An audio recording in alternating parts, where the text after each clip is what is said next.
Diduga akibat cekcok dengan temannya, seorang sopir angkot di Batam, Kepulauan Riau, tewas. Keluarga yang mendapati korban tewas akibat terkena senjata tajam di leher tak kuasa menahan tangis.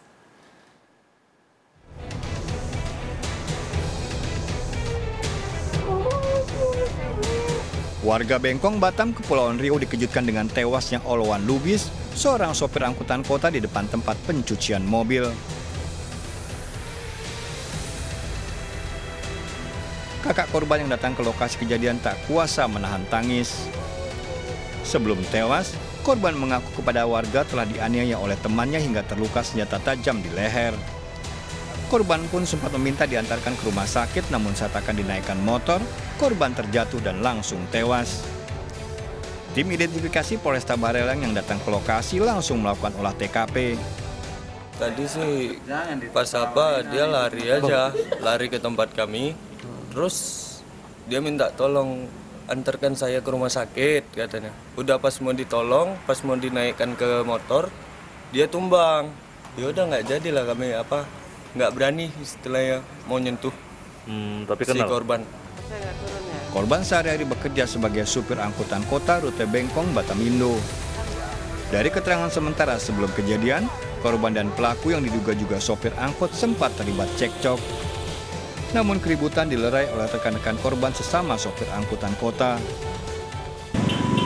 Dan langsung dilakukan olah TKP dari Inapis. Kita temukan ada luka tusuk di lehernya. Bapak, korban ini siapa, Pak? Korban ini informasi yang kita terima, ini adalah supir angkot. Jenazah korban dibawa ke Rumah Sakit Bayangkara untuk otopsi. Polisi kini mengejar pelaku. Dari Batam, Kepulauan Riau, Gusti Yenosa melaporkan. Pemirsa, seorang buruh pasar di Palembang, Sumatera Selatan dibunuh juru parkir diduga karena masalah uang. Pelaku membunuh karena diserang korban yang memaksa masuk kantor pengurus parkir.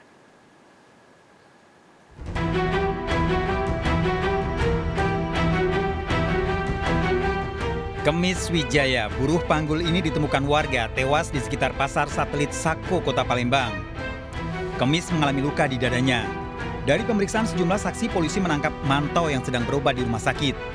Manto mengakui membunuh Kemis setelah diberi uang, namun memaksa masuk kantor. Masuk, jadi dia minta duit, walaupun dia tidak ngomong. Berapa dikasih tadi? 2.000 ya. Terus? Dia ngomong, makasih katanya. Dia nggak ngomong. Mulanya semua motor lagi. Aku ingat dia nak masuk kantor kan, aku deketin, ngapa nak masuk kantor tuh kata. Dia langsung tak senang itu kan, nyambut pisau di balik sarung gitu. Langsung masuk gitu? Di bagian mana yang pertama ditusuknya? Oh, di situ ya? Yo. Polisi masih mendalami hasil pemeriksaan pada Manto dan mengamankan barang bukti senjata tajam. Dari Palembang, Sumatera Selatan, Firdaus iNews melaporkan. Pemirsa, kasus keponakan membunuh paman di Lumajang, Jawa Timur dilatar belakangi masalah pohon sengon. Pelaku tak terima korban akan menjual pohon sengon di tanah orang tuanya.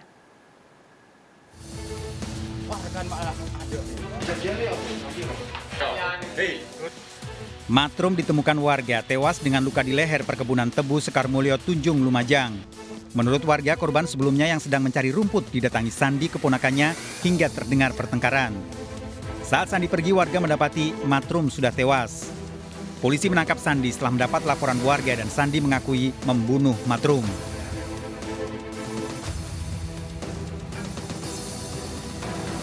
Dalam pemeriksaan di kantor polisi, Sandi mengakui membunuh pamannya karena emosi setelah menanyakan pohon sengon ibunya. Korban dan ibu pelaku kakak beradik. Ini menegur kepada korban bahwa menanyakan pohon sengon yang akan dijual, dan lokasi tersebut menurut dari pelaku atau tersangka adalah lahan punya ibunya. Tersangka terancam hukuman 15 tahun penjara dengan barang bukti, senjata tajam, serta pakaian korban. Dari Lumajang, Jawa Timur, Yayan Nugroho iNews melaporkan. Seorang pria terekam CCTV menggasak kotak amal masjid di kawasan Kemang, Bogor, Jawa Barat. Ironis, pelaku beraksi membawa anak balitanya.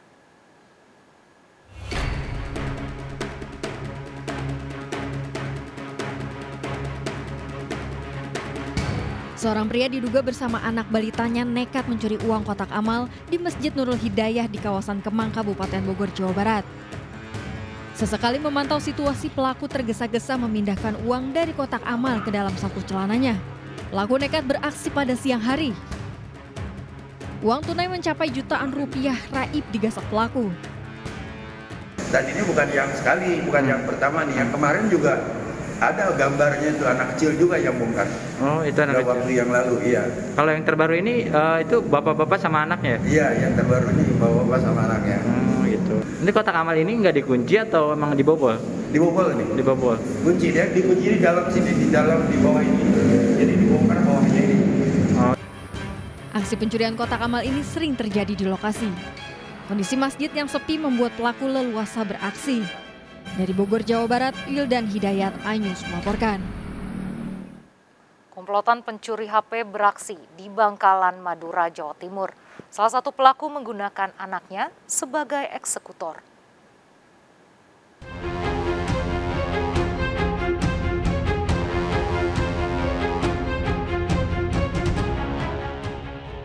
Komplotan pencuri masuk ke sebuah toko di Pasar Tragah, Bangkalan, Madura, Jawa Timur. Seorang bocah laki-laki dilibatkan pada aksi pencurian tersebut. Komplotan yang telah beraksi lebih dari 5 kali ini berbagi tugas.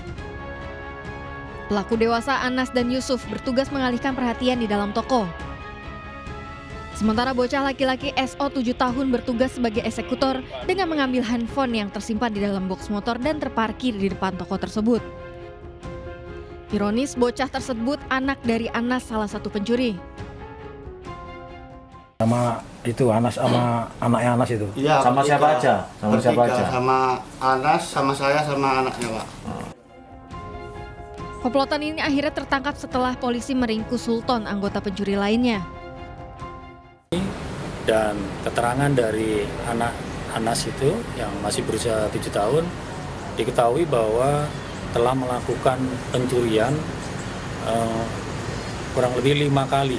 Jadi di Trages saja 2 kali, di Banjaran 1 kali, dan di Tanah Merah ada 2 TKP.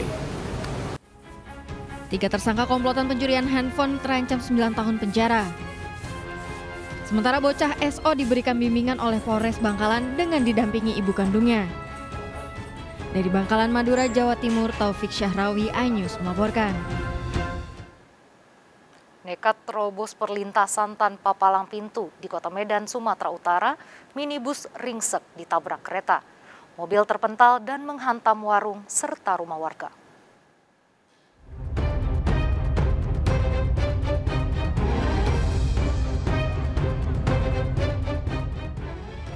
CCTV merekam tertabraknya minibus oleh kereta api yang melintas di kawasan Jalan Budi Kemasyarakatan Medan, Sumatera Utara. Kecelakaan terjadi lantaran pengemudi minibus nekat menerobos perlintasan tanpa palang pintu meski telah diperingatkan warga. Akibatnya minibus terpental dan menghantam warung serta rumah warga. Warga menyebut saat kejadian pengemudi telah diteriaki karena kereta akan melintas namun tak digubris. Ya udah diabaikan sama suamiku. Udah diabaikan? Ya masuk aja. Terakhir muter karet. Nggak ada korban ya? Pengendara diselamatkan warga meskipun dalam keadaan shock. Lokasi kejadian disebut warga rawan kecelakaan serupa. Warga berharap PT KAI bisa memasangkan palang pintu. Dari Medan, Sumatera Utara, Ahmad Ridwan melaporkan. Video truk oleng atau truk ugal-ugalan di jalanan kota Surabaya kembali viral di media sosial. Truk tersebut melintas dengan kecepatan tinggi sambil oleng hingga jumping. Aksi tersebut membahayakan pengendara lain. Aparat kepolisian Polrestabes Surabaya akan melakukan pelacakan, baik pengemudi maupun yang merekam.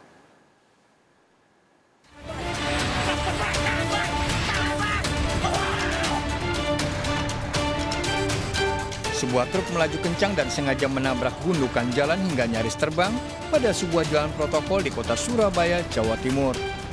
Tak hanya itu, sang pengemudi juga melajukan truknya hingga berjalan oleng. Aksi yang viral ini dengan maksud membuat konten membahayakan pengguna jalan lainnya dan pengemudi sendiri.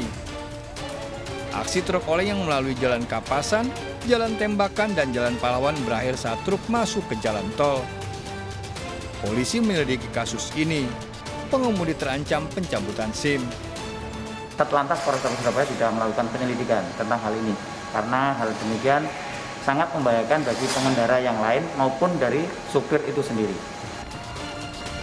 Mengemudi secara ugal-ugalan sangat membahayakan diri sendiri dan pengguna jalan lainnya. Dari Surabaya, Jawa Timur, Nur Syafi'i melaporkan. Seorang pria mencuri kotak amal dan sepeda di Jalan Banjir Kanal Barat, Grogol, Petamburan, Jakarta Barat. Aksi pelaku terekam CCTV.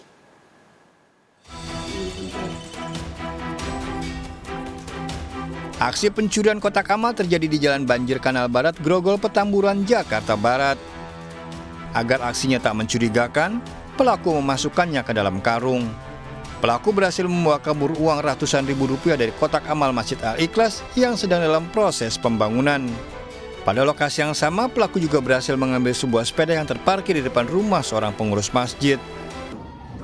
Setelah sampai depan sepeda, langsung dipegang-pegang sepedanya, terus sama dia dibawa. Nah itu kira-kira sepedanya. Nah, kalau kotak amal ini, kotak amal kira-kira 3:30. Nah, jam 4 kurang 15 saya datang.